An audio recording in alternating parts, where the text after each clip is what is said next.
Tanzania hii ambayo inaweza kusimamia misimamo yake ni Young Africans. Hilo halina ubishi, halina utata. Makolo wenyewe wanalijua kwamba Yanga wakiamua jambo lao hakuna wa kumteteresha. Tumeelewa? Tumewaandikia hii, maana yake sisi hatuchezi.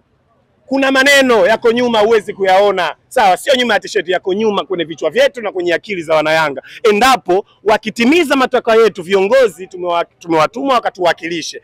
Matakwa tumeyasema tunayoyahitaji, wakiyatimiza basi inshallah yule mai wangu nimempiga mara 4 mfululizo, siofii mimi kucheza naye tena. Lakini vifato nilivyovitaka. Bodi ya ligi ambayo ikanikosea Young Africans kuahirisha mchezo bila sababu ya msingi, mimi sina imani nayo, si tamani, si kubali tena na wala siamini. Wakikuwa tayari kukaa pembeni, sisi hatuna shida. Nitamwambia mama njoo geto. Njoo geto mama, njoo geto. Si umeelewa? Yani watakapokuwa tayari, sawa, nitawaambia njoo geto. Bodi ya ligi sisi ndio shida yetu. Hatuhitaji hii bodi ya ligi. Kwa nini tufiche? Sisi hatuhitaji hii bodi ya ligi. Sisi Simba sio shida zetu kucheza naye. Mimi kokote hata uniamshe manane ya usiku, lakini nataka kwanza lile takwa langu. Si walisikiliza takwa la Simba la kumfanya kwamba kuahirisha mechi. Simba alitaka kuahirisha mechi kwa sababu aliona kikosi chake ni dhaifu, ana majeruhi wengi, mechi haitaki, wakamsikiliza. Na mimi na ametoa taarifa mapema, taarifa ndani ya masaa 6 si 5 ni uongo. Simeelewa. Kwa hiyo kama wamemsikiliza Simba Sports Club au wamemsikiliza Kolo au mtani wangu, maana mimi Simba mtani wangu na nitania muda wote. Kama wamemsikiliza na Young Africans inabidi watusikilize. Sawa? Watusikilize kwamba bodi ya ligi hatuna imani nayo, wamefanya madudu mengi, sasa tumechoka na hakuna wa kubadilisha mpira wa Tanzania zaidi ya misimamo ya Young Africans. Okay, unasema busara inabidi itumike ili mechi iweze kuchezwa kwa sababu bingwa hawezi kupatikana kama ngoja nikwambie kitu. Busara siku zote ndio inavuruga vitu. Kwa sababu gani?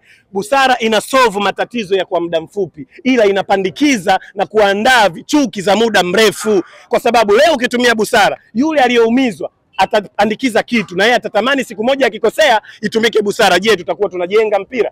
Je, mpira unaendeshwa hivyo? Kiuhalisia hapana. Inabidi ifuatwe taratibu, kanuni na sheria. Nimemkubali sana Shafii Daud, alisema mimi nikifanikiwa kuongoza mpira wa Tanzania au nikiwa kiongozi, busara haitakuwa na nafasi. Na sisi wana Yanga hatuhitaji busara tena. Kwa nini busara zinatumika tu pale Yanga tunapokosewa? Kanuni zipo, zitumike kanuni.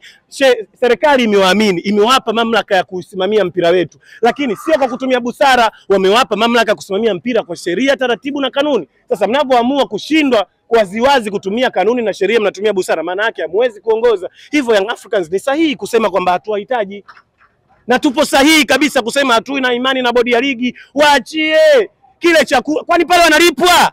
Si hawalipwi. Sasa wanang'ang'ania nini? Maana wana maslahi nao binafsi kutoka upande wa pili. Sasa waachie hayo maslahi, sisi tumeyajua na hatupo tayari.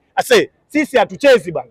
Nakwambiaje, bila kutimia hilo tunalolitaka hatuchezi Young Africans. Kwa Yanga asipocheza basi Yanga anatakiwa apewe pointi 3 na goli 3, si ndio? Wala swali hata wasipotupa na wakisema bwana, yani nawaambia wana habari, ikitokea hawatotupa alama wakatushusha daraja, sisi wana Young Africans tunawaambia tupo tayari kwenda kucheza championship. Sawa, tupo tayari kwenda kuwafunga, sawa, huko championship, na tuje tukacheza